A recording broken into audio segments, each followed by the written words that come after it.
The 7 News I-Team has been tracking disturbing new developments with AI, including how today's nearly perfect generative video can now fool your closest friends and family.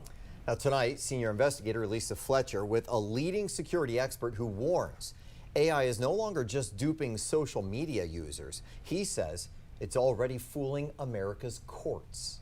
A case out of California sent shockwaves through the legal world. Plaintiffs accused of submitting AI-generated deepfake video as testimony. I do hereby give my witness testimony. The Silicon Valley judge spotted glitches, but experts say that was luck, and the technology is already beyond those telltale flaws. Some of the stuff that was called out is still pretty obvious. It was looping video and, unnatural monotone voice and things like that. The more recent sophisticated models solve for these issues. Brian Long is CEO of Adaptive Security. His company protects major brands from AI attacks. He says the deepfake technology will move into courtrooms faster than the safeguards. This is your classic example of when you see a mouse, there's 20 more mice in the walls. The system does not have any good way to find and identify these types of materials. Long suspects the California case wasn't the first, just the first we caught. The system doesn't have a way to test for authenticity. It's going to get harder and harder to trust evidence. A handful of judges nationwide are publicly confronting the problem. We can't stand still on this. Anna Blackburn-Rigsby is the chief judge of the District of Columbia Court of Appeals. She is leading an AI task force in D.C. and is part of a national group of legal experts working to set guardrails.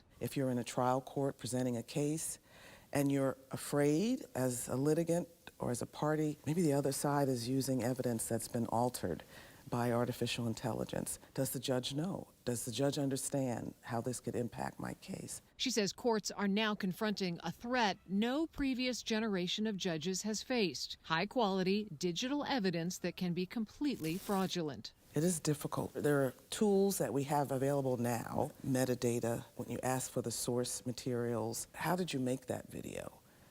And the chain of custody issues. Blackburn-Rigsby is using her platform to push the legal community to confront the threat. She says the system depends on people believing the process is fair. In order to maintain public trust and confidence in the courts and in our justice system, the folks who come into our courtrooms and courthouses every day have to have some level of confidence that we don't live in a bubble. So, how do you stop fraud? It's going to be almost an impossible challenge for a computer to look at a video and, by looking at the video, know that that video is authentic or not. So the future of authentication, he says, isn't what you see, but where it came from. Source stamping, verified chain of custody, and in some cases, a return to in-person testimony. This is an existential moment for their profession. He warns the system must catch up or risk a future where tech-savvy criminals exploit deepfakes faster than courts can identify them, undermining the very process Americans rely on